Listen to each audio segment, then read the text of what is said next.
we have the computer that was in here was under about 3 inches of water. So we have a new computer, and we have everything set up, but we might have some, hopefully everything works. But you'll see a lot of fans and probably construction over the next few months. We'll kind of keep everyone up to date when we know once the insurance comes in and tells us what they're going to have to take out and what they have to replace. But we're business as usual for now, so welcome back everybody. Thank you for coming in today. We're excited that we have Coffee with the Capper. We have our very own Tom Paul here, and I'll let him kind of introduce himself and tell his story to you. No Nico. But anyways, we'll let Tom Paul take over. So Tom, why don't you come up and introduce yourself? Give it up for Mr. Tom.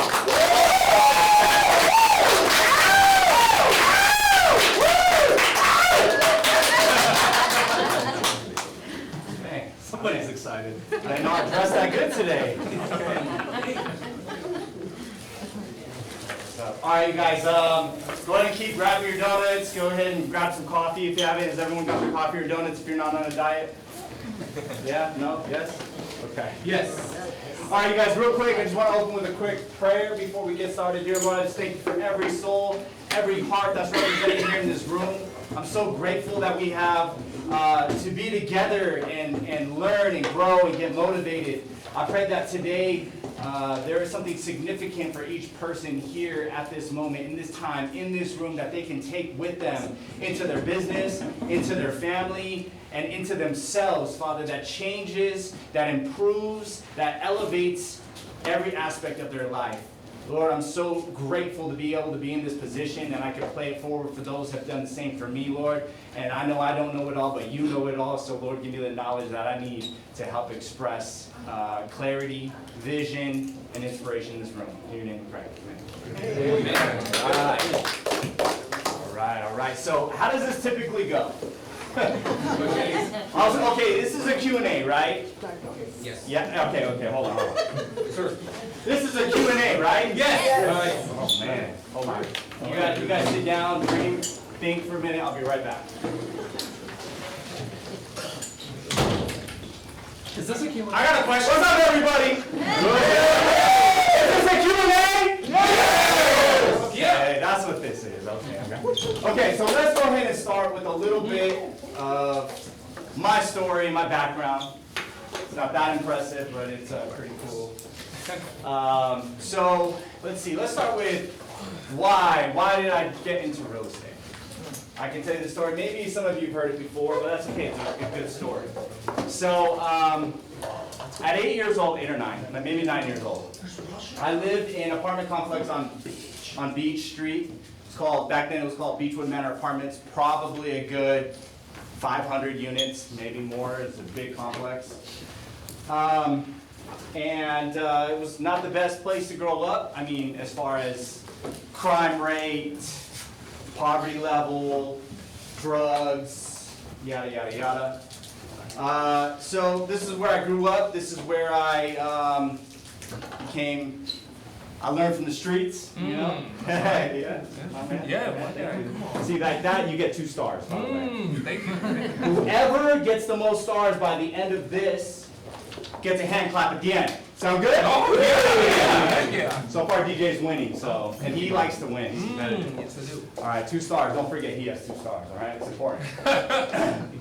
So, on that journey, like, living there, you know, my parents really struggled to pay the bills. Both of my parents were in the postal service. Before that, we were on, I don't know, food stamps, welfare, whatever we were on. You know, my dad did have this job, that job. And then they both finally got good, stable jobs at the post office, and life seemed to get like a little bit better. But realistically, we were struggling. We struggled to pay the rent, and my apartment was full of cockroaches. So we started a one bedroom, and then I think we moved into a 2-bedroom in the same complex. And you know, just to give you a background on that place, like literally, like people would be like, I would hear the stories or see them for myself where someone would be like flashing a gun often, or like going around the place with a gun. I mean, my brother, we were riding our bikes home from church one night. We practiced instruments at our church, and then we're riding our bikes home. And then it wasn't in that apartment complex, it was across the street. And one of the homies, you know, one of the vacos said, hey, hey, come over here. And it was, hey, I grew up with a Mexican, so I can do this.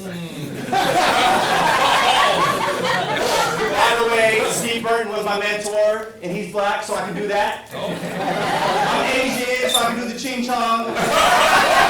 So I got free range of everything here. Okay. Now that we established that. He's like, hey, come here, man. And my brother, he wanted to be cool. He wanted to hang out with those guys, I guess. And we were young. He was probably maybe 12 or something. I don't know how old he was. And I'm like, David, please don't go over there. He's like, it's cool, don't worry, stay over there. And I'm on like our side where our apartments are. He's going on the other side. I'm like, no, it's a bad idea. It was dark, you know, and it's the hood.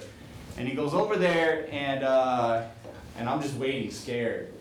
And you know, they talk for a minute, and then he comes back to me. I'm like, well, what do they want? He's like, they wanted my bike, which wasn't his bike, it was my friend's bike.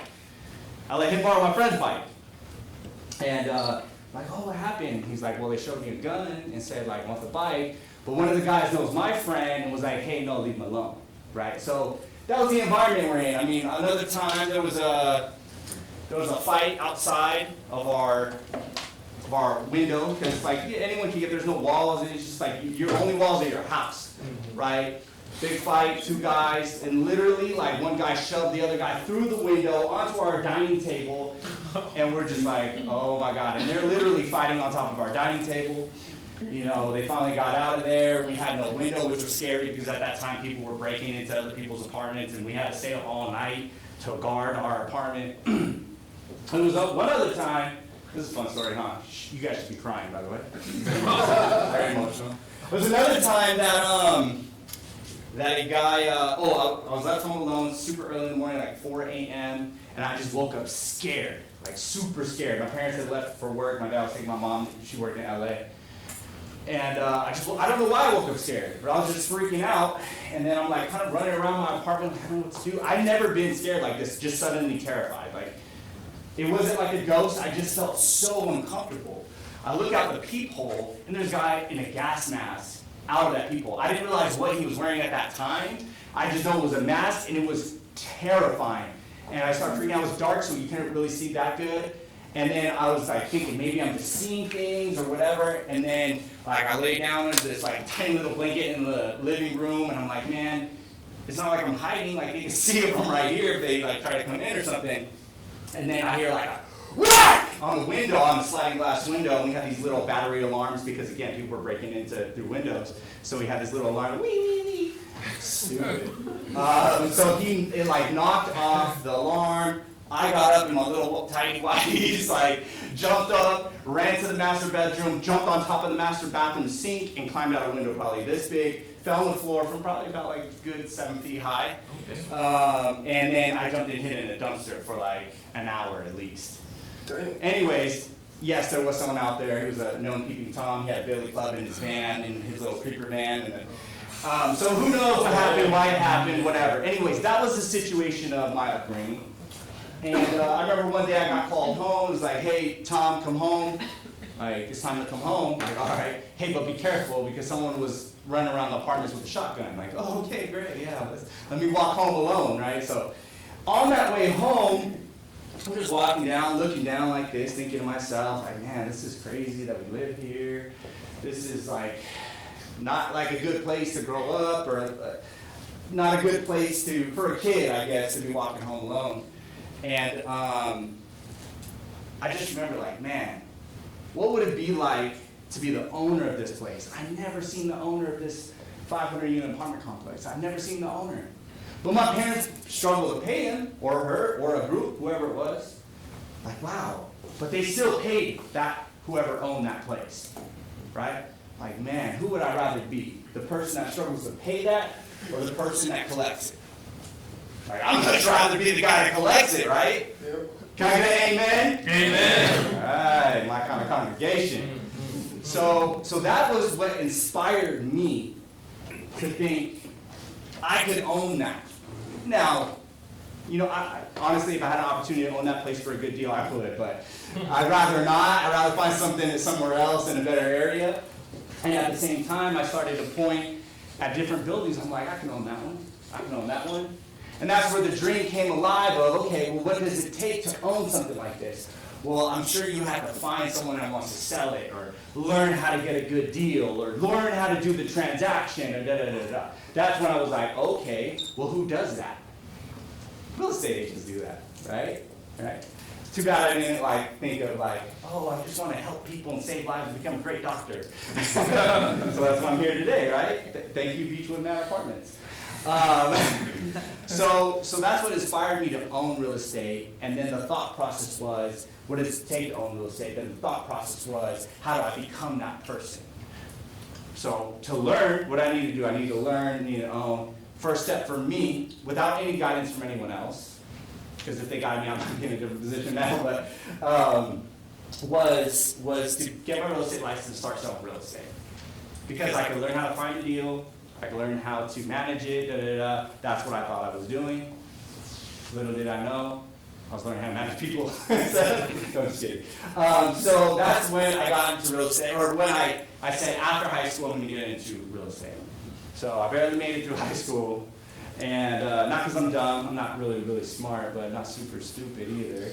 But I made it through, just barely. Thank goodness to adult school, you know? You guys are like, oh, those kids like adult school means you didn't graduate on time, by the way. You had to go to adult school, because now you're an adult. So I got my diploma, all right? So, and I did exactly what I dreamed. I dreamed that I'll be a real estate agent one day. Right after high school, I started real estate school. Little did I know was I could have started real estate school at 17. I didn't know that. I thought I had to be 18, so I started real estate school at 18. And got licensed by 19, joined a team where, again, my vision was not just to sell real estate, but own real estate. Who owns real estate in this room? Let's go. Let's go. Who owns real estate in this room that they don't live in? Let's go. I love that. So that was the dream. I remember later on in life, my dad was driving by this, we're in West Palmdale, which I didn't know what that was. Never been there. We're driving, and there was this curvy road, Rancho Vista, 30th and Rancho Vista, where it curves around. I remembered it. And I said, Dad, do rich people live in that neighborhood? He was like, yeah, I think they're wealthy. They're wealthy. I said, oh, that's cool. And I was driving by, and I went, that one will be mine. I don't know what happened, but I bought a house that backs up to Rancho Vista Boulevard, and maybe it was the one I pointed, maybe it wasn't. However, the dream was there. The dream was there to get into real estate. The dream was there to own real estate, and I bought it. It's now a rental. I lived in it for a while. It's now a rental. So that's my story. That's how I got here. Then I was on a team. Who knows Steve Burton? Much love to Steve Burton. Great guy, great mentor. Worked the shit out of me, didn't pay me much. Just kidding. I know you're on, Steve. Just kidding. He really overpaid me. He paid me with wealth of knowledge. He paid me with love and compassion. He's still a mentor to me. So I saw how hard he worked in this business. And I was like, all right, I got to work hard. So I was working with him. I was in the office at 6:30, 7 a.m. No, like 6:30. I was typically the first one there, the last one to leave. And so I was out 7, 8, 9, 10 p.m. and we're doing REO property. So I learned absolutely nothing about how to be a real estate agent. I learned how to handle banks and manage their properties.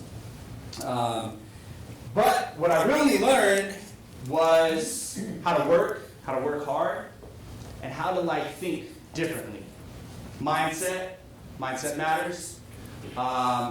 Work ethic, that mattered. And so I could put in the time, the effort, and think of, how can I make this better? How can this be better? How can I improve this? What challenges am I facing? How can I change that? How can I have a better outcome? Does that make sense? Yes or yes? Yes. All right, now that you know the story, let's open up for questions. Tiffany.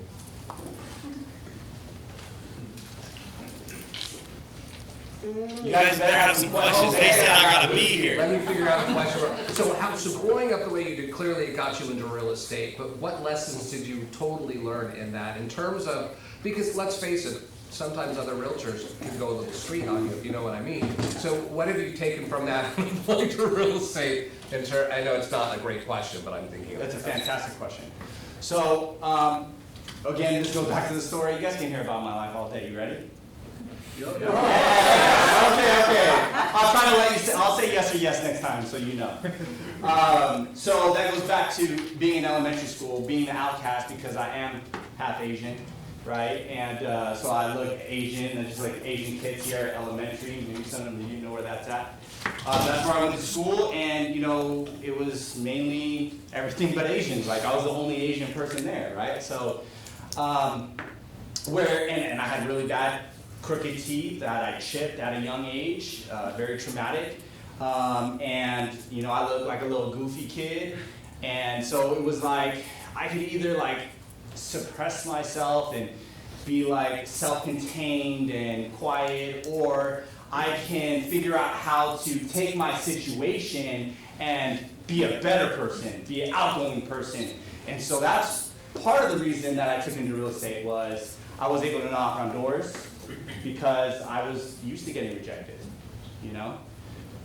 Thank God I have one wife, the only girl that never rejected me out of 20,000.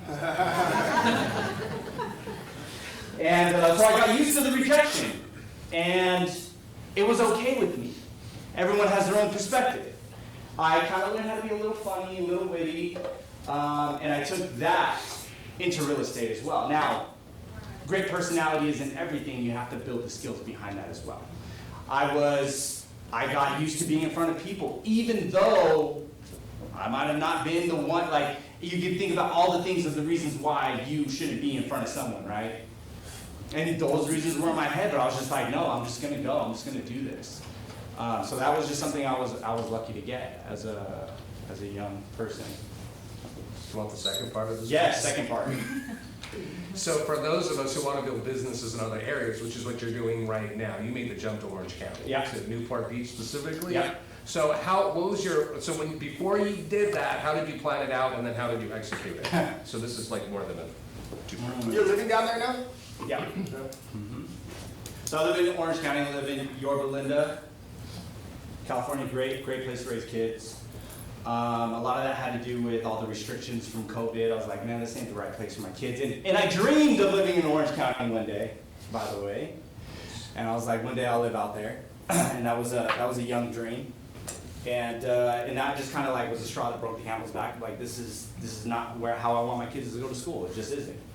And I was beneficial enough to be in a situation where I could. You know, nothing I say is ever brag, just to impress upon you what can be done. Now I own a $2.2 million home in Yorba Linda, right, where my mortgage is half of that. I mean, what I owe is half of that. And several properties, of course, you guys know that.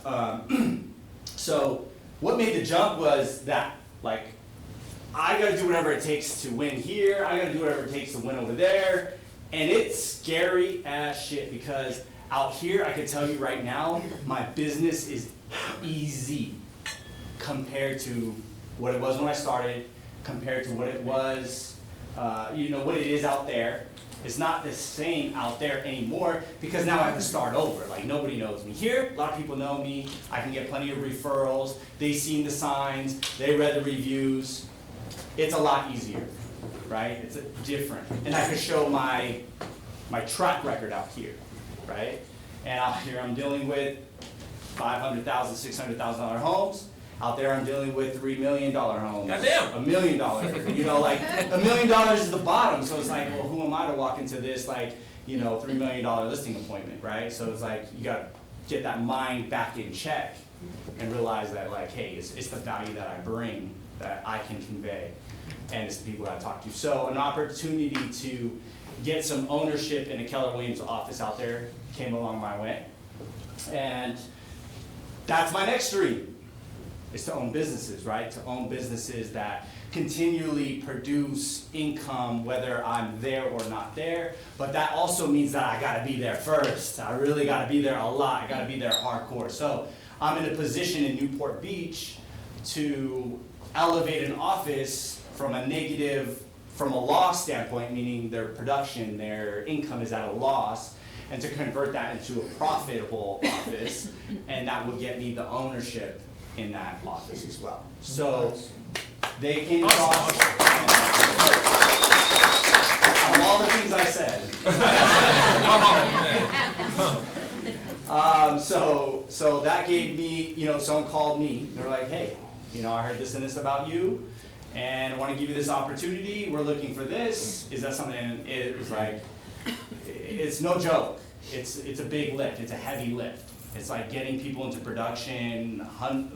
There's 100 agents there roughly. Getting them into production, managing these books, and doing this and that. It's a heavy lift.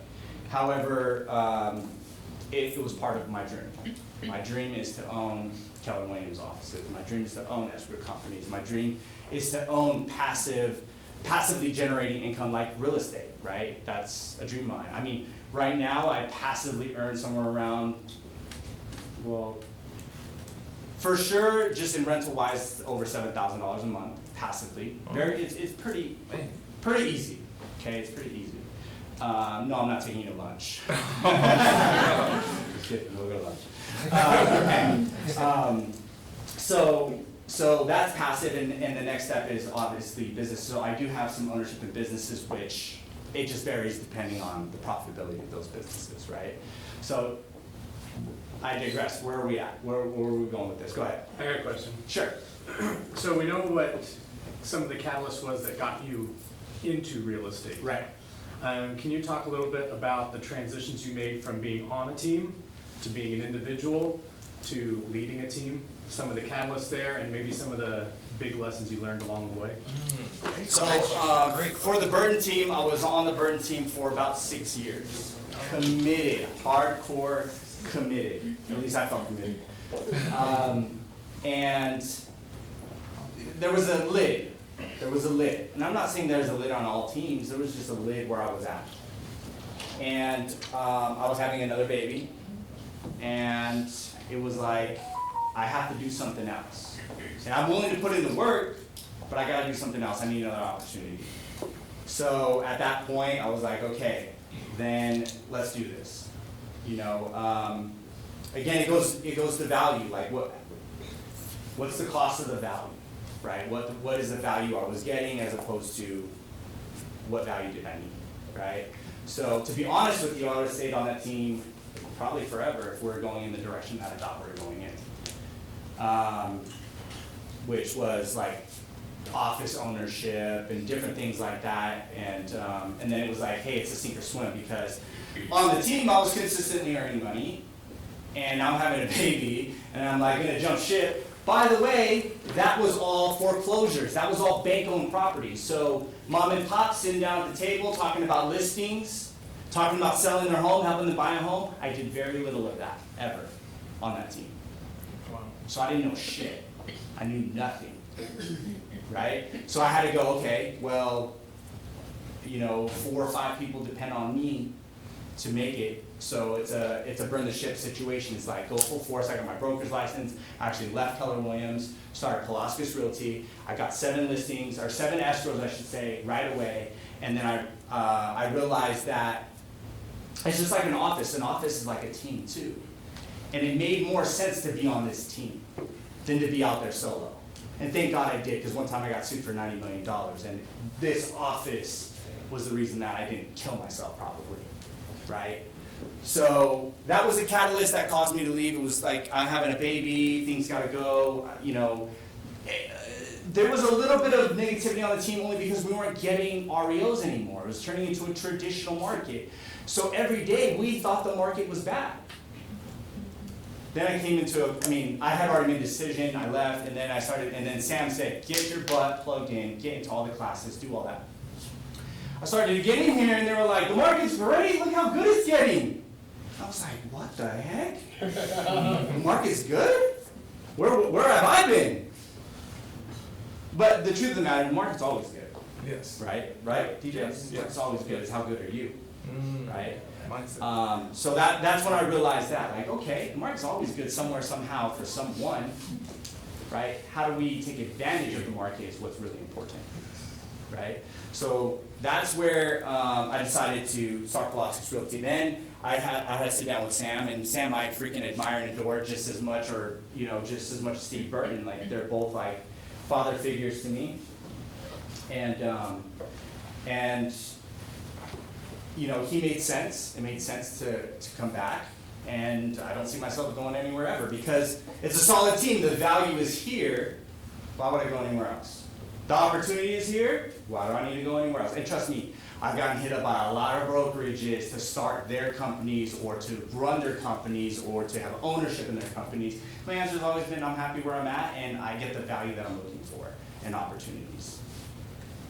Not to put you on the spot here, but just to kind of learn on what to avoid and learn from somebody else's mistake, what were you getting sued $90 million for? We'll get to that in a second. We'll go back to this one. So then the catalyst so I was a solo agent at that point. And then I came back and I was just working my buns off. And then I was like, okay, I need to hire somebody. I was scared as shit to hire somebody. It's like, I'm responsible for someone else's family. In a sense, that's how I felt. I'm responsible for how am I going to pay them? What if I don't make a deal? All of those questions. And the answer was, how am I going to pay them? Work my ass off. How am I going to get a deal? Work my ass off. Do what it takes to get it, because we all know it's right there. What you sell, you walk outside of this building or across the street, that's what you sell. It's not like it doesn't exist. It's right there. And you can sell anyone's, right? It's not like Nike, where you're like, oh, how do I sell a Nike shoe? No, you can sell Nike, Adidas, they're all different. You can sell them all. We have unlimited inventory, right? I know we're like, oh, low inventory. Like, no. The inventory is out there, it's not for sale yet, right? If you said, it exists. It's not like, maybe it's kind of like diamonds, where they have plenty of diamonds, but they're just restricting some of them, right? So it increases the value. The truth of the matter is, there's a lot of inventory, you just gotta go get it. Makes sense? So how did I transition from being a single agent? I was working my buns off, and people were putting in my ear, you gotta hire an agent, you gotta hire staff. So first I was like, I need to hire staff because I hate the paperwork. I hate it. I'm not good at it. Why don't I just pay someone else to do it, right? Like, I didn't like it. And I felt I wasn't good at it. Because the truth of the matter is I didn't know what the contract said. Who knows what the contract says? Parts of it. For you guys. That's good. No, it is important. But I would say for the first 3 years, I didn't really know what it said when I was a solo agent because I didn't like that part, right? And it felt tedious. And I learned though, because I did so many freaking deals, that I was able to go, okay, I know what this says. Or I had so many questions like, hey, what does this mean? I'm like, oh, I don't know, I better find out. And so then basically I read the contract, a little up here, then last page, and then the middle, and then sooner or later it turned out like, okay, I've gotten through the whole contract. Thanks, Jason, I appreciate it. So that's how I learned the contract. But it is important, don't get me wrong. What I found was the most important was getting a deal, because I found out the deal is the most important, because someone else would write the freaking contract for me if I could just say, hey, I got this deal, you want a piece? Write the contract. So it's about sharing and playing into people's strengths, right? That wasn't my strength. I mean, it is now, just from so much time that has passed and I really understand it. Anyone could come to me and ask me, and if I don't know, I'll do the research at that point. I'll know after that. But for the most part, I know the contract pretty well. So I was by myself, brought in an admin, which was crazy. It was a crazy story. Anyways, I better not get into that. So I brought in an admin, and he was helpful and helped me to, handle the stuff that I didn't necessarily want to handle. I had to learn how to teach someone else customer service and how to deliver a great product.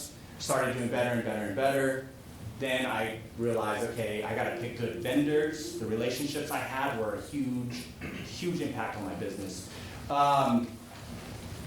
You're working with someone for so long because of relationship and loyalty and but if they just suck, it's impacting your business in a negative way, right? So you really have to, because I remember when I changed the vendor, my business, because I didn't have to waste so much time cleaning up a mess.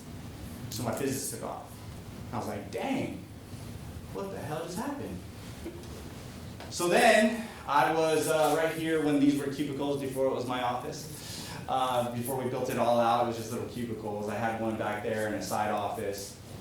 And I'm grinding. I got Jessica Allen, which I'm sure a lot of you use as a TC. She's fantastic. She was with me on the team, and she was working. She's a hard worker. And then I just had too many buyers that I could deal with. Honestly, I didn't like working with buyers. I like hanging out with buyers and this and that, but it was so tedious and time consuming that I didn't love it. And I realized that came off in that situation. And I'm like, that I can't deliver a bad service. I mean, I always did, but I put so much energy into that I just realized that actually here's how it happened. Someone wasn't happy with my service, right? And they were like, we're gonna go somewhere else. I was like, great, I have a guy for you, right? So I'm like, hey, Andy, so who knows Andy here? Andy, Some of you know that's Andy, the guy. yeah, great guy. He's like a brother to me, even though he's as old as a grandfather.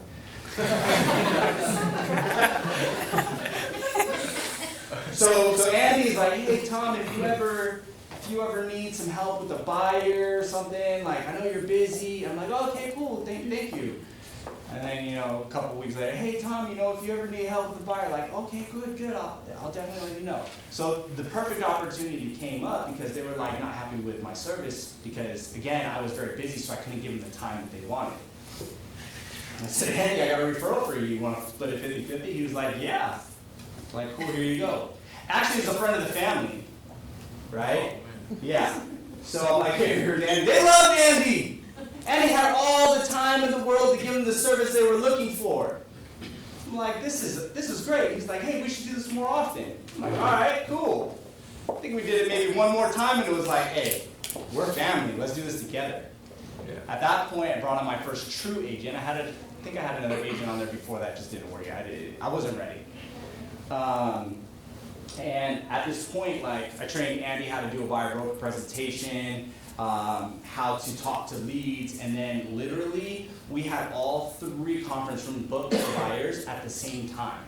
And we were jumping from one to the next to the next. What a great, amazing feeling that was. It was chaotic, but I loved it. And we're we might have 3 rooms full, we get 2 buyer brokers signed, we get at least 1 deal from that, at least. So that's how I was like, okay, then, we got more busy, and Andy ended up doing like almost 50 deals that year, and we're just like so busy with so much. I'm like, all right, now it's time to find another person. And typically people come to me, they're like, hey, I want to join a team. It seems like you have a good team, you have leads, you have systems, and this and that. And I'll go through a process with them, and if it's a fit, then we'll bring them on. And sometimes if it wasn't a fit, I'll bring them on, which that doesn't end well. But I have great fits right now. I have like the most amazing people that influence my life at the greatest level on the team right now. They are so, I'm blessed. I feel very grateful to have them. They're in this room, so thank you guys. You guys are amazing. Go ahead. They are awesome. Stand up. So then that's when I built the team. That's when it's like, okay, now I need to start thinking building a team, and how do I do that? That's the catalyst. I got sued for $90 million because there was a chicken coop on a property so I helped a lady buy a duplex. I helped her get it fixed up, and I helped her find tenants for it. In that process, it was my job to clean the place up, even though, that's not my job really, but I took it on. I'm like, hey, I'm your realtor, I'm gonna do everything for you, I'll wash your feet. Y'all never washed feet before? Oh. That's why, you ain't doing nothing. So there was a chicken coop in the backyard. It's a small yard, literally this wall to this table was the backyard. This is probably the size of the chicken coop, maybe this high. Honestly, I thought nothing of it. Trash the place out, I told my contractors. Trash it out, get rid of this stuff. That's it, that's all I thought of it. Yeah. So then I helped her get it rented out, and I had my assistant at the time help me do that because, again, I didn't like it. It didn't make sense for me to spend my time there, so my assistant did it. And we ended up renting it out to some drug addicts. Well, one of the people was a drug addict, the other was the drug addict's wife. Apparently he was I heard this story through weird areas, but anyways, he was drinking like antifreeze and like taking different drugs and just like always looking for some, I don't know, fix, I guess, young guy. And apparently for some reason, you know, he's in the backyard, I don't know what he was doing, but he got sick because the chicken feces, the old chicken feces that you couldn't see it there anymore, had a fungus. That fungus was inhaled in his lungs somehow, which, matter of fact, all of you breathe this fungus in your life if you go outside. It's a naturally occurring thing, right? It was just high concentrations in the backyard in that area. And he got sick, and then he was like, I'm gonna sue. By the way, he wasn't paying rent already at this point, right? So he's like, I'm gonna sue, and then he's like, oh, never mind, we're not gonna sue. And the next thing you know, I had a lawsuit. So apparently, like, the attorneys wouldn't take it. They wouldn't take his whatever lawsuit, his case. Thank you. They wouldn't take his case, but then we finally found someone that would. And boy, that guy was a shark. I was scared. I was literally probably suicidal because they were like 90 million. We're coming. They named all my properties. They named anything that I had equity in. They named my accounts. Like, I was like, what the hell is going on? They're like, be ready because we're coming after everything. And I was like, oh, shoot. And I didn't have property manager's insurance, right? So if you're doing property management, you need a different type of insurance to cover you. The E&O is not, they reject it in the E&O, right? You can't do property management. And I knew that. And I was trying to be a property manager without being a property manager, but somehow, somewhere, I filled out a document basically that implied I was a property manager. And then they found out there was a chicken coop on there that got cleaned up and we never disclosed it. He got sick, meningitis, went blind apparently. I don't know if any of this is true. The suit for $90 million. They ended up with like $2 million from insurance. I'm sure the attorney took most of it. But again, at that point, I was very like, I didn't want to work because it was like every dollar I make, they're going to take from me. So there was a very low point in my life where, through God's grace, I made it through. So. Yeah. That kind of, that probably might answer this question I was going to say. Like, was that your defining moment where you're like, I'm going to do real estate, or I'm done, or I'm going to push through and keep going? Because for the average person, I know they'll be like, I'm leaving town. I'm going to Mexico or something. So, yes, it was a defining moment. My options were kill myself. Trust me, I thought of it. I was like, what the hell is going on? I'm a horrible father. I can't provide for my family. Everything I worked so hard for is going to disappear. I literally had that. I knew I would never do it, but literally that's how low I was. And money isn't everything. Money will come and go. It's fine.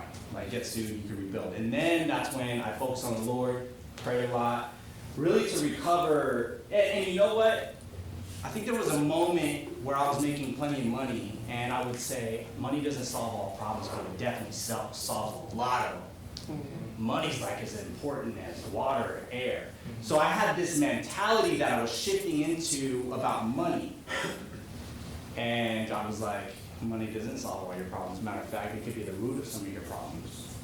It was like, you need to take a step back from that mindset and rely on me. And so that's how I got out of that headspace. Money is important, don't get me wrong, but it's not everything. It's not higher than God. So I had to humble myself, take myself back, and just every day was like committed in prayer to get out of a severe depression. And what was the question again? Oh, was that a defining moment? Yes. So the reason that was a defining moment is because I made it out alive. Right? I made it out alive. And the reason that was defining is because now DJ comes to me and like, dude, this is the biggest problem I ever had. It's crazy, bro. You know, someone's going to come to me with their stress, their anxiety, their guilt, their lack of motivation, their lack of desire, they want to forfeit, they want to throw in the towel. And I'm able to have that experience and go, you don't need to throw in the towel. It's not the time to throw in the towel. Matter of fact, you can do more now. With that fear energy, take that and elevate yourself to the next level. Use that same energy, that scared energy, to go win more often. There's no turning back. So for me, they were even saying, like, I thought I might even lose my license. right? I was like, what am I gonna do? This is all I've ever done. And that was a hard thing for me to swallow too. I was just really, and then I was like, look, I'm in sales, I could sell. I'll figure this out. I'll overcome this. I can get into insurance, I can get into finance. If I lose my license, here's what I can do. So by the way, if you're ever struggling in a spot like, how can I ever get out of this? There are options. There are always options. And most of the time, you don't even need those options. You'll be just fine, right? So because of that, now when something is very scary to me, people are like, how are you so relaxed? Like, I can only control what I can control, and that's what I'm gonna focus on.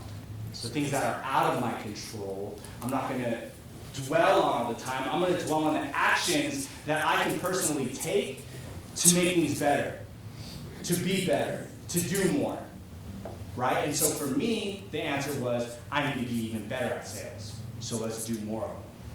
I need to be more committed to my relationship with God, so let's do more of that, right? So that was a defining moment that allowed me to go, okay, I can do more. Whether it's sales and real estate, that's what I was doing. I was knocking on more doors, making more phone calls, making more money, even though I was like, it's probably gonna disappear, but at least I'm gonna build relationships, maybe I can sell them something else. So I took that fear and I applied it to action. Is this a Q&A? Yeah. Great. All right. What's up, brother? How you doing, man? Doing good. Good to see you, man. Good to see you. I have, you were saying like when you went from the team to going solo, and you had to build your skills. Can you elaborate on that? Like what specifically, like, we can see your trophies and, your awards and stuff like that, but the things that people like us don't see behind those things. So what skills did I have to build in order to hit my goals, basically? Yeah. Switch barbers? I cut my own hair. I will never switch. I said that dude good. He missed us off the other day. Okay, so skills. So the first one was, we know what it is. What is one of the most important things in real estate? And, oh my goodness, you guys are amazing. So I had to lead generate, okay. What else did I have to do? Okay, that's part of lead generation, perfect. Okay, what else? Follow up. Okay, follow up. Get asked for systems. Systems, yes.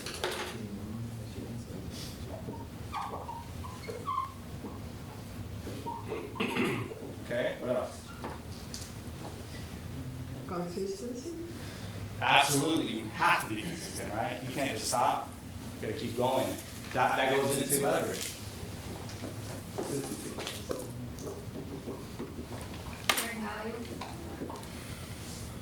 Yeah.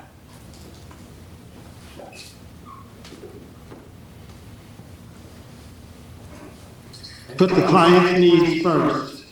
Client's needs first. Absolutely. That's my man right there. That's my main man talking. You hear that? He's the reason I am who I am. All my mistakes are your fault, Steve. And I'm really proud of it. And Thomas's story is something else. And I've seen him go through it. Basically, we lived together. We were more than just partners. We were family, and we did a lot of stuff together other than real estate. But I have a question for you, Thomas. Okay. Okay. Based on the future of real estate, because it has changed, it is changing and is going to be changing a lot. And I know that you are, just as good as they come to being a listing agent. And I think listings is really going to be our future. With the Burnett Switzer lawsuits and everything that's going on, if you're not a strong listing agent, you better really become a strong buyer's agent, which I think is going to be tougher. So, being such a strong listing agent, what advice do you have as far as the future and focusing on becoming, basically, it's always been listings have always been, the best way you can go with real estate, but that's going to become more important. So, what advice do you have to become a very strong listing agent as you are, and how did you do that?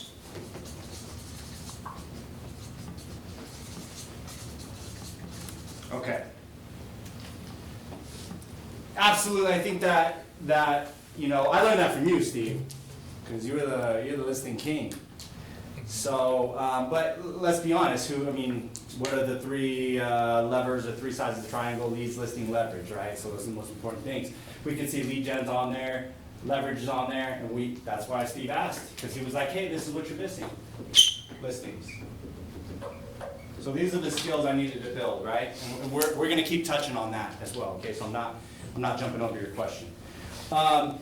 Strong listing. So first of all, what I realized is that I always go back to how did I do it? Sometimes I do things and I'm like, whoa, how did I do that? So sometimes I have to backtrack, whoa, I know I've been doing stuff and it's producing results, but how did I do it? Because I want to focus in on that. And what I realize is the most important thing, and that's building relationships. Building relationships is going to be the most important thing, and here's why. You need relationships to help you get leads. You need relationships to get listings. You need relationships to leverage. So, one is yes. You know the inventory is out there, right? Yes or yes? Yes. Thank you. You go across the street, there's your inventory. Is that house going to sell someday? Yes. Damn right it is. Someday that house going to sell. Who's going to sell is the question. So you're over there, oh, none of these are listings. No, that's a listing in 5 years. You say, oh, I can't find any listings. Well, no, you found the listing, it's just not ready for it until for 5 years. So what comes into play is the relationship. I did an open house. I'll tell you some of the stuff I did for this open house. I did an open house. I advertised to the whole freaking neighborhood. Whole neighborhood, every door. Knocked on it, flyer, and a voucher.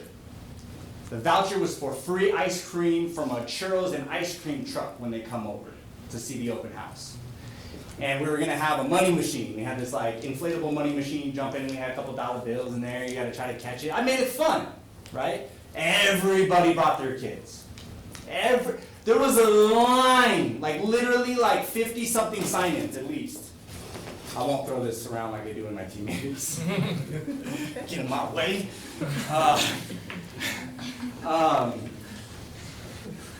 So a lot of those houses haven't gone on the market. Most of those homes haven't gone on the market. I'm checking, what's up with this? I've been calling all of them. They signed in, right? They came in. By the way, the churros and ice cream truck did not show up and did not answer any of my freaking calls. It was the most stressful feeling in my life. So what did I do? I took my little ass over to the store and I bought a bunch of ice cream things, those little, the 99-cent store. I bought a whole freaking thing full of them. Didn't actually cost me that much. I actually saved a lot of money from that, doing it that way. And everyone was happy. Everybody was happy. Again, that's focusing on what you can control, right? I used the anger. I was upset. I was very angry inside. I was heated because I was embarrassed and all kinds of stuff. But the truth of the matter is, get your ass over there and buy some ice cream, come back with it, right? And the kids will be happy. And if the kids are happy, the parents are happy, right? Yes. So I got a ton of people in there. I called them all the other day. None of them have sold. None of them have called me or asked me to move or any of that stuff. But here's what I found. That they knew me. Not all of them, a lot of them. And they're, oh, hey, Thomas, what's going on? Oh, man, thank you. Because I was building a relationship in the meantime. Because that deal's 5 years from now. I get deals today that were 10 years old getting that lead. Nurturing that lead for 10 years. Here's how you stay excited about the stuff that's not today. We talked about it. What am I going to bring up? What am I going to bring up? You lost so far. It's okay. It's a ranking system. What am I going to bring up? The start rate. The ABC. Oh yeah, you get 3 stars. Can you get her down for 3 stars? No, you're right. The what? The ABCD. A, B, C, D. Oh, Okay, tell me how you rank your potential clients. They're in your CRM, they're in your spreadsheet. How do you rank them? Somebody. A plus. A plus, A, B, C, D. Oh, so, and what does that mean? A plus are the people that are actively sending me leads regularly. Okay. A are people that do it consistently, but not all the time, not as often. B is the ones that if I ask, they usually will find me somebody. C's are people that like me and know me, but don't usually send me leads, so I need to work on them. D's are people that when I put them in my CRM, that I know them, they automatically get a D until I figure out how to rank them, but nobody gets an F. Well, that's. I was hoping you were gonna not answer the question right. I got it from Drew. So, and here's why. Because most of you might have said, read it out loud. Hot. H-O-T, everyone, you got it? Okay, one more time. Hot. Hot, right? You got a hot one, you got a new, you got a nurture, Got a lead. you got a cold, Watch. right? This is all around what? What is this focusing on? Buying. Transaction. Yes, all of you. Yes. This is focusing on a transaction. Gotta spell the whole word these days. Not me.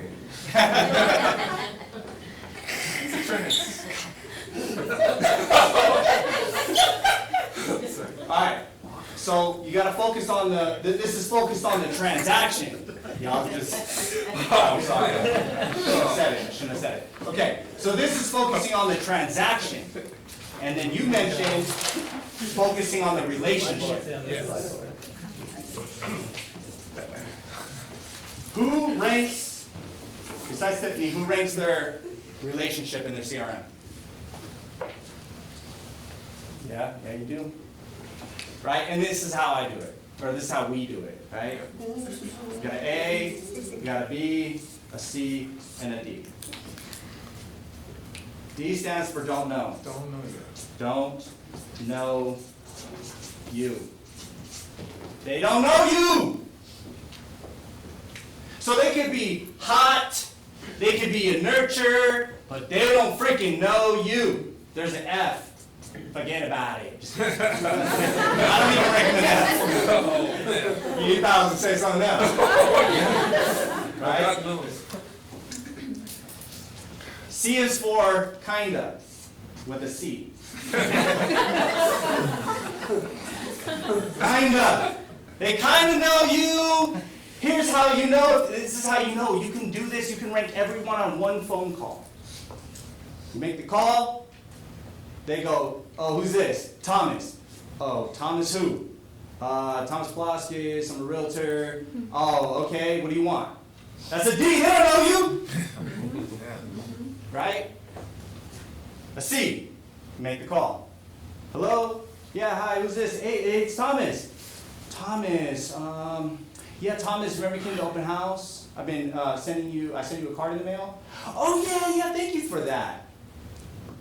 You gotta remind them, because they kinda know, they seem to know you. They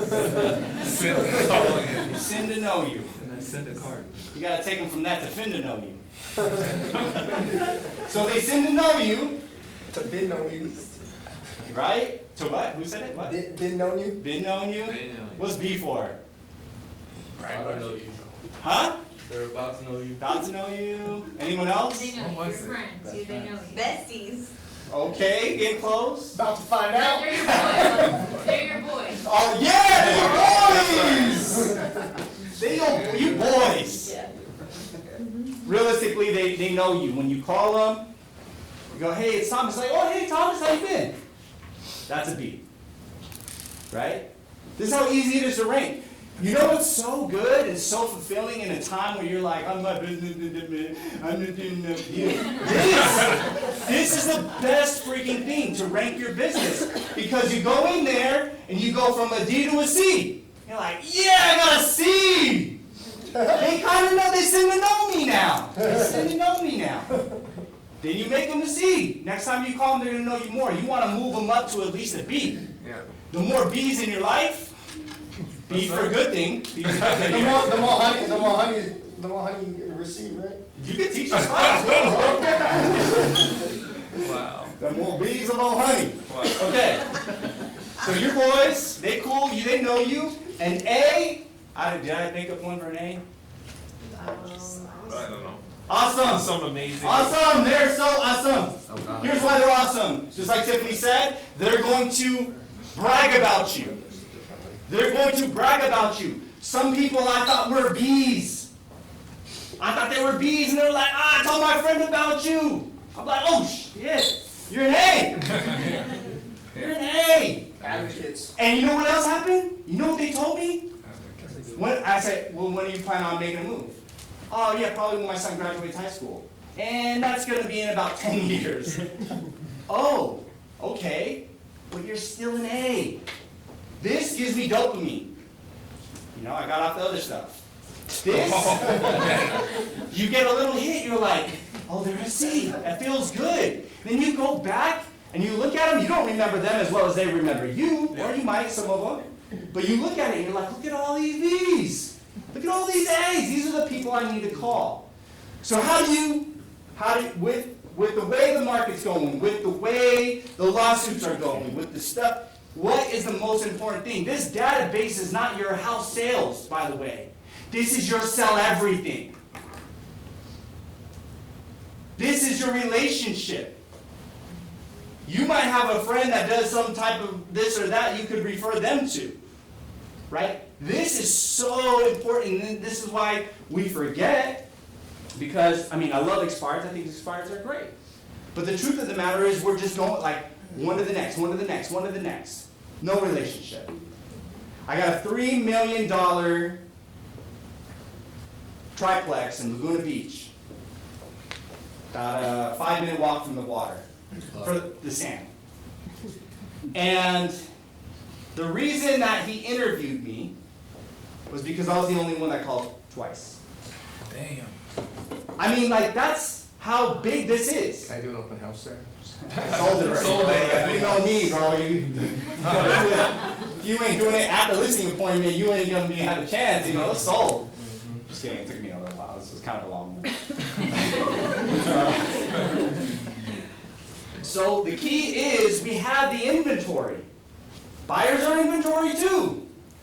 They're gonna buy us probably someday. Right? So what's the relationship? They're gonna send you someone someday. I got all these B's and A's now that they're like, hey, I love how you do things. I love how you build a relationship. I love how you remember us. Thank you so much. You don't have to do that. Like, no, what do we always say when we're on the phone? What do we say? Oh, no, you don't have to do that. I don't need you to go through all that work for that. Oh, it's not about the transaction, but the relationship. It's about the relationship. And you let them know. It's not about us doing a deal. It's about me building a relationship with you because I know somewhere, somehow, the more relationships I have, the better my life will be. Intention. And so I want to be intentional about giving you and having a good relationship with you. Right? A lot of people do this through social media. But I really feel that might be dying a little bit. And here's why. Yeah, you're famous and all that, and that's all great. But realistically, they're going to want to work with the person they have a relationship with, that they know, trust, and cares about them. You can use it as a point to build a relationship, to help you get relationships. But really, the world, I read a statistic the other day that all these like ads that are out there, perfect, edited, funny, amazing, produce less than the ones that you record of yourself with your camera. It's all sloppy and you don't even know what you're saying, then it's an ad. That has more captures, more people watching it than the paid, or still paid ad, but then the one that's like perfectly edited and awesome. Now, I didn't do a whole lot of research on that, and what I found is that that makes sense to me. Okay, I see, it's more authentic, it's more personal, right? Everyone else has this perfect, oh, I'll never have a perfect video. I can't be like them, right? It's more about that authentic relationship. Thomas, do you guys actually say that? Do you say it's not about this transaction, it's about my relationship with you? How do you communicate that? Just like that, you ready? Just like that? Okay, hold on. Who wants to play? You want to play? Because you guys, we do this all the time. Jason? Go for it, Jason. Yeah? Alright.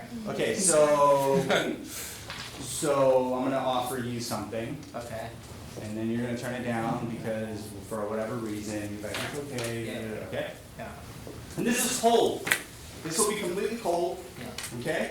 And the reason I'm doing this is again because I want to build a relationship. I want to get them to an A or a B. Okay, ring ring. Hello? Hey, Jason. Yeah, who is this? Hey, Jason, I'm not gonna keep you long. Here, real quick, we just sold a house in your neighborhood on 123 Main Street. Did you see the sign up over there? Yeah, I saw the sign. Oh, you did? I love that. That's awesome. Hey, Jason, anytime a house sells in your neighborhood, it also changes the value of your home. And what I found is, with us selling that 10% over market, it's probably impacted your home in a positive manner. I'm curious, who do you know in your neighborhood that might be interested to find out how much their home is worth? No one right now. No one right now?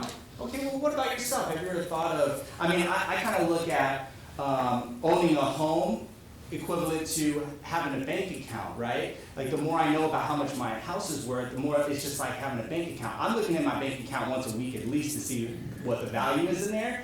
It's very similar to that. Wouldn't you like to know how much your house is worth? I think I'm okay. I'm never moving. You're saying no to the wrong spot. Oh, okay. You're a little- Yes, I'm a little interested. You're a little interested. Okay, here, Jason, this is what I'm gonna do.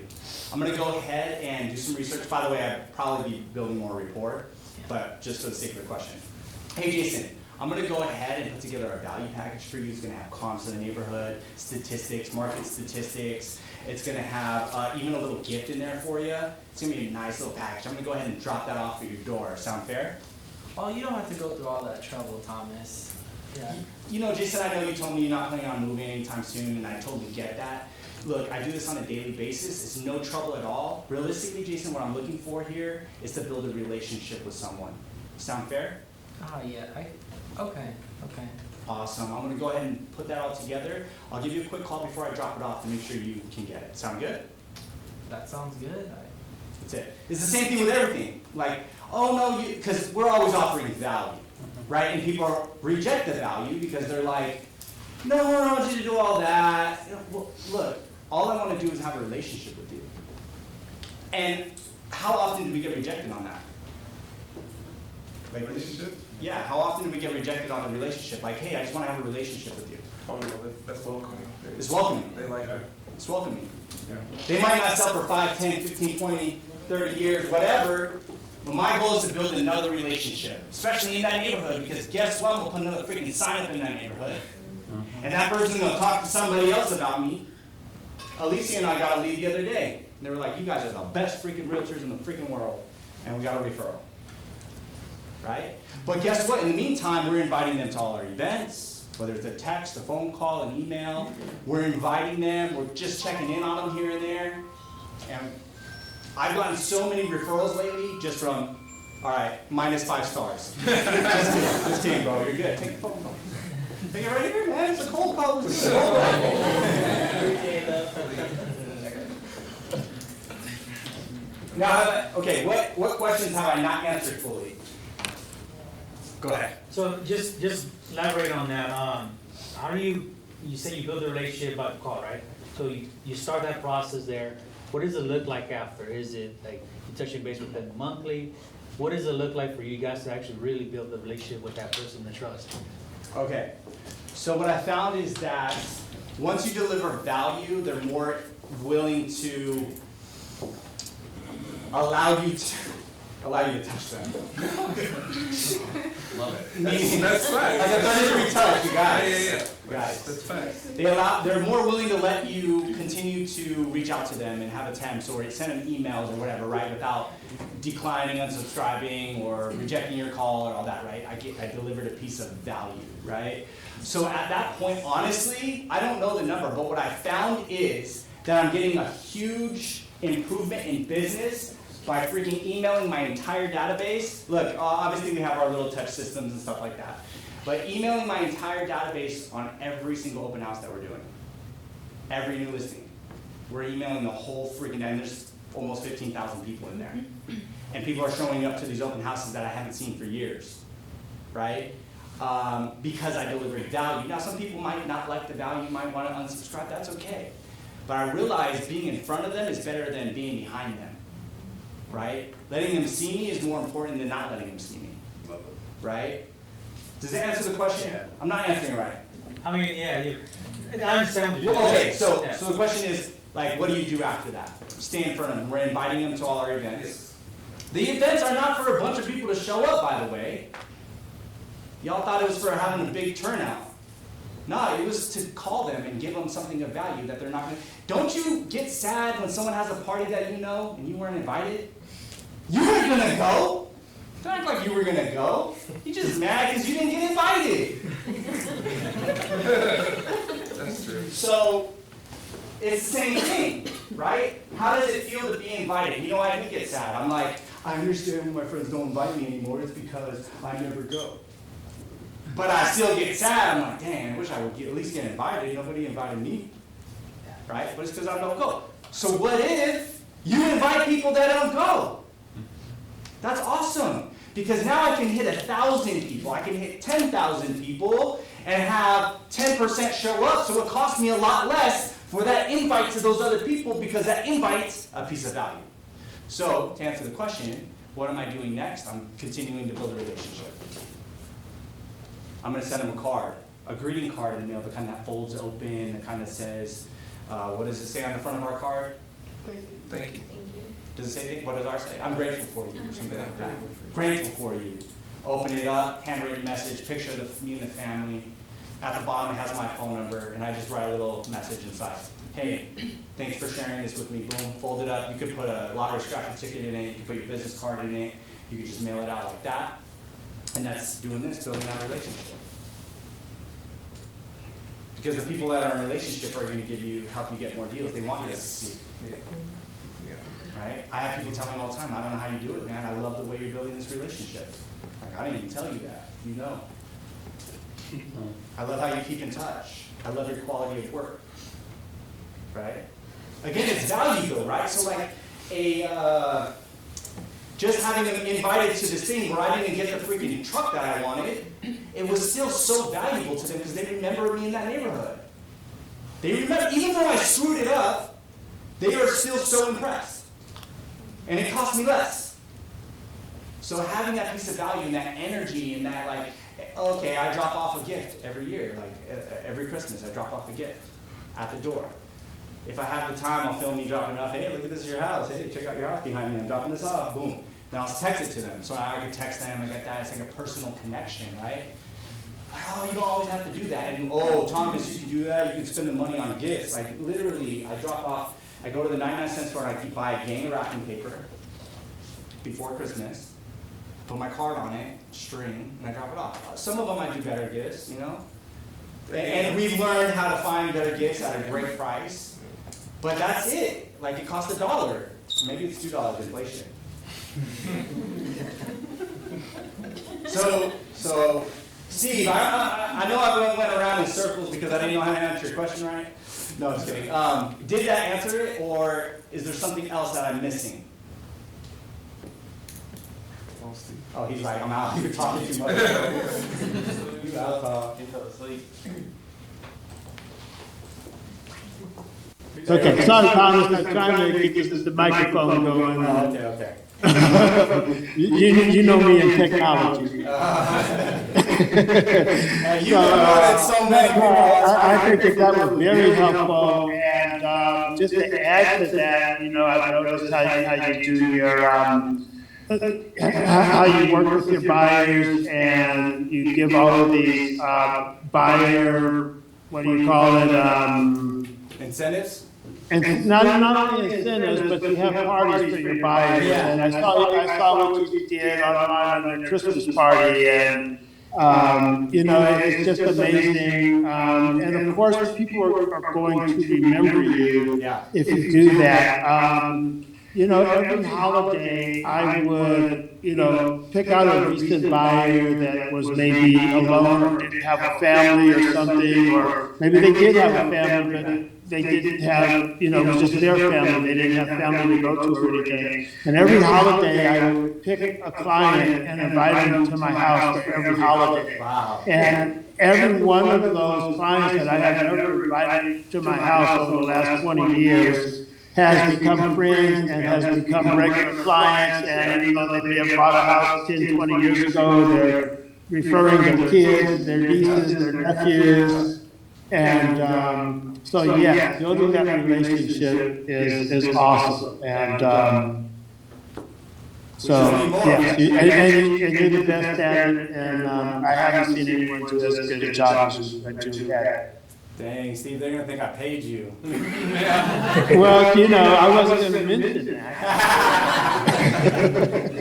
But I will be having lunch on you today. So. Man, Steve taught me, like, I remember around Steve, just to kind of get off topic a little bit, but people would tell me, like, oh, you sound like Steve now. I'll be around Steve so much, like, yo, how do I get as good as this guy? And so I just started talking like him. I started smelling like him. You know, I did everything. Oh, man. But how does Steve do it? You know, and man, I still talk like him like a lot of times. Like I hear myself like, oh, that's Steve talking right now. So great mentor and like taught me so much. Still does. I'll ask him questions all the time. So, what other questions do you have?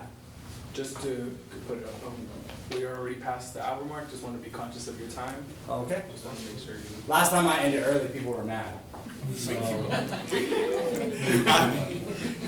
Yes. I heard you mention to Steve really quick that you do virus incentives. Like, can you like go more into The detail events, I about think. Yeah. So like, it's buyer incentives. So here's one of the buyer incentives. One is we have a moving truck. Right? It's like, hey, you get to use a truck for free. Not only is it free, but it's free for life. Like anytime you want to use the truck, and it's not free to agents, I'm sorry, but all y'all be calling me asking to use it, I'm sorry. Unless it's for charity in some way, it just would get booked too much. But we have the truck for them to let them know we care about them, and you know, it was a couple $1,000 investment, and it cost a couple $100 a month for insurance and stuff, but it's really an awesome piece. And again, it's not the fact that people are using it. I'm calling the OC doing the same thing, knowing my truck is an AV, and I'm like, hey, I got a truck, and I want you to know that you can use it for free. It's free for all my contacts. They're like, whoa! And I know one day I'm gonna have to get up real early and come out here and pick it up. But until that day, it's free value, right? I can offer that. And that will make me money one day too, right? It's gonna make me money. They're like, wow, I can't believe you do so much for so many people. I'm like, yeah, thanks, appreciate that. You know, and it's true. Like if they want it, I'll come and get it. I know what I'm getting myself into, right? But one day I'll have to buy one for out there, and that's the day I'm looking forward to, right? Like, oh, it's used so much, I need to buy one for out there. That's when I win. So that's one incentive. Another incentive is I have things like we have pressure washers. We have tables and chairs. We have cabanas. We got the storage unit. We have a storage unit that we let them use these things for free at no cost, right? Because these are the things that you might need one day, but like it doesn't make sense to buy it or store it in your garage, right? It's like it's gonna sit there forever. But if I could just go somewhere and say, hey Tom, can I borrow that for a day? Like not that many people need it that often. So I'm buying these small things, and again, those things people don't use a lot. It's like a couple people that will use, at least his clients are like the only ones that ever use our tables and chairs, right? Yeah. But they call us. Yeah. That relationship calls us. Like, hey, we're having a party. Perfect. Can't wait for you to pick these up, right? So that's an incentive, and you're probably thinking, well, okay, I don't want to buy all that stuff right now. So another incentive is hey, if I can't get you this much off the price or this much in closing costs, I will pay for your appraisal or your home inspection or blah, blah, blah, right?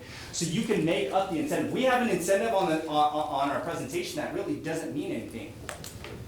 But it does mean a lot, right? And that's our guarantee. It says, here's what our added value, and we list all these things, and our guarantee.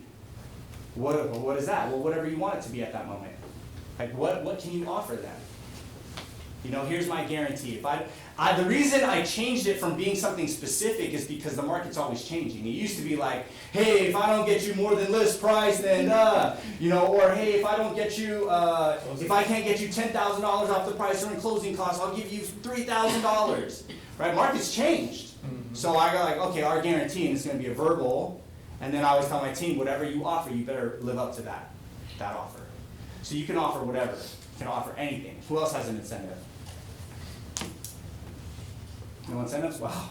Sorry. Help on your side. Does that make sense? Does that answer your question? Yeah.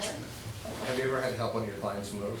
Like physically help them move? Yeah. Yes. I physically help clients move a lot. And DJ physically helps, Jason physically helps. Honestly, the whole team, if we're available, we'll all pitch in a little bit of time and help each other help someone move. You know, to us, it might be a couple hours. And I always tell them, I'm like, hey, if you ever need help, tomorrow I'm going, like, this couple I listed in Orange County, it's like a 1.1, and it's like an older couple. They're really like kind of struggling. The wife went to a nursing home, the husband's still home. The house itself is in good condition, but it's just cluttered. It needs to be cleaned up. They wanted a little bit more for it than I really wanted to list it at, but I could see the value there, because literally it could probably go for 1.2. But again, like it's a tiny bit dated and there's a lot of stuff, so I have to be able to assess it. And if I can get a 1.2, trust me, I will. It doesn't matter what I price it at. So a couple of the team is going to come. We're going to go meet at their house at 5 p.m. tomorrow, and we're going to box some stuff with them. We're going to box stuff up. The husband was like super reluctant for certain things, right? Because he doesn't really want to move. It's the wife's thing. She wants to be in a nursing home. She wants him to come. He wants to stay in the house, but he probably needs to go too. And the other day when I was calling, like, he's grumpy, right? He can barely hear. He's kind of grumpy. And I was like, hey, you know, would tomorrow work for us to start boxing things up? And he was like, oh, just her room, right? And this is through text. That's what he used to sound like. And he's like, just her room, right? I'm like, the intention is for us to clean up the entire house, and yes, we can definitely start with her room. What would you like us to bring you for dinner? We want to make sure that you get a great dinner, and it's on us. Right? He was like, how much? I was like, it's on me. I'll pay for it. He's like, no, that's okay. I'll see you guys tomorrow. You know, but like little things go a long way. Like I could spend $10, $15 on a dinner for a $1.1 million house. Yeah, you can. Right? And it's just about thinking about this. What can I do to make someone's day? What can I do to make someone feel great today? Because everyone deserves to feel great. Yep, that's everyone deserves. We should be loving on people, right? Yep. Whether there is something in it for us or not, we should just look for ways that we can care for others. That makes sense, obviously, in our lifestyle. I'm not saying like give them all your money, but just like ways that we can contribute. What other questions do you have? When did you start? Yeah, I know you talk about building relationships, but when was that in the process in your real estate career where you started noticing that was the route to take? I would say immediately, and I don't know. So I didn't, I wasn't intentional about it in the beginning. Like I said, I always go back and say, like, how did I do that? Sometimes I do things and I'm like, how did I do that?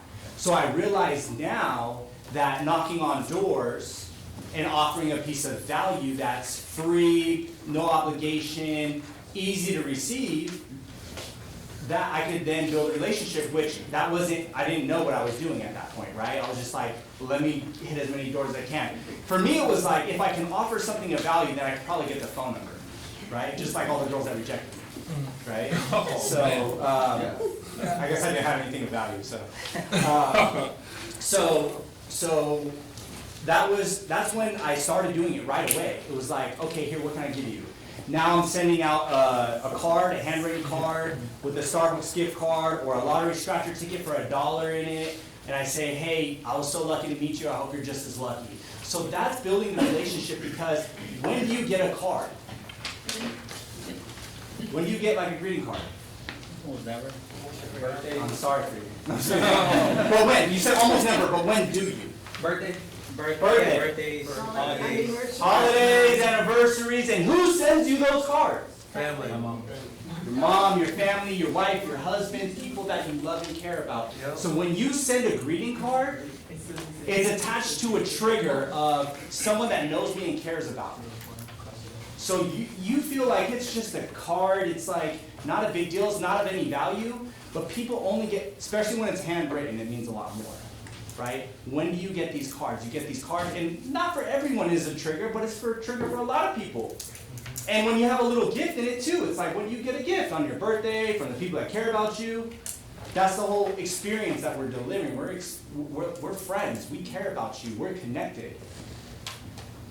Does that make sense? Yeah. So building that relationship, that's part of doing it, and we build it right away. Right away. Question: Do you recommend like for new agents to be part of a team or to do the solo? I recommend new agents, experienced agents, mega agents to be a part of a team. Everyone to be a part of a team, and here's why. Because Keller Williams is a team. There's mega agents in this team, right? Keller Williams AV is a team. There's agents in it. We are a team. Just it doesn't matter if you're. So you're probably asking like, hey, but what about like the agent side of the team? Yes, I recommend it for when the value makes sense.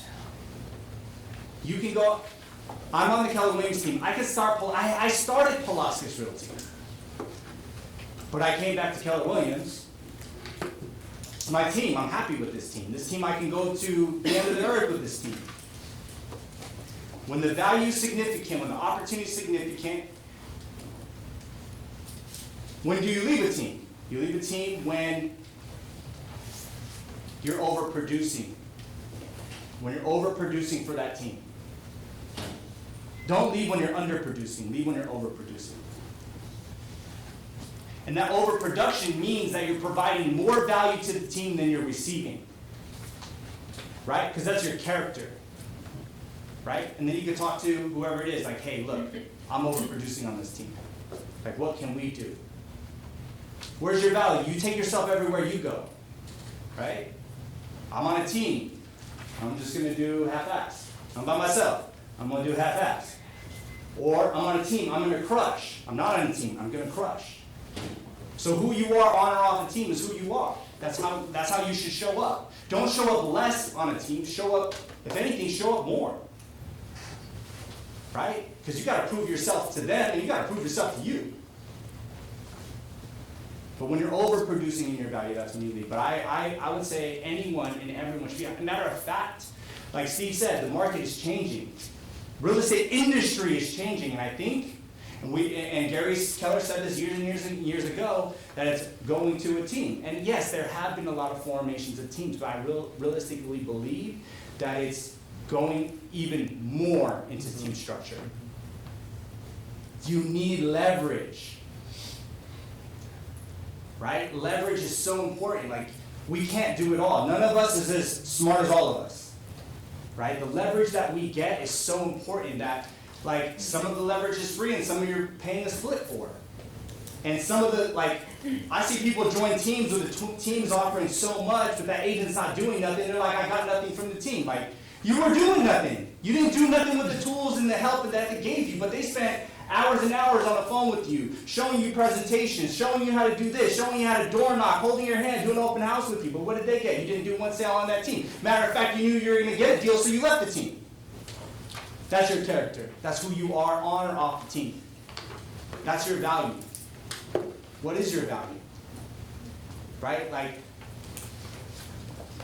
if you're not overproducing, you know, even when you are, you should be looking to, like, okay, what can I do? And it's what's your dream too, right? So does that answer your question? Yes, teams. I think teams are very important.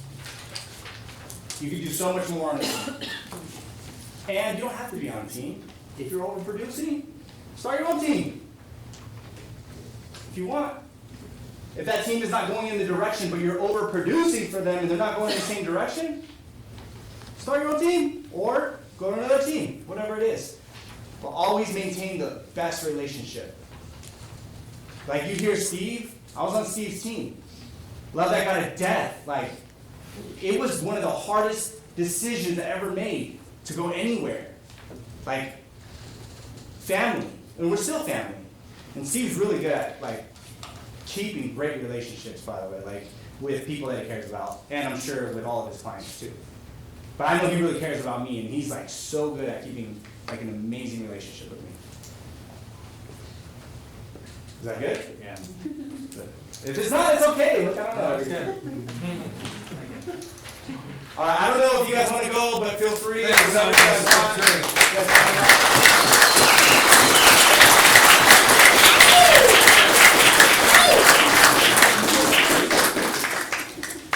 We handed out surveys, if you guys can just keep fill them out.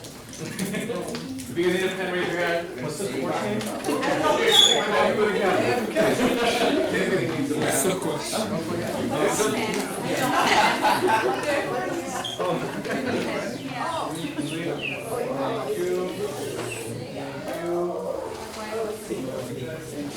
Okay, where is this going? Pens, anybody? For you.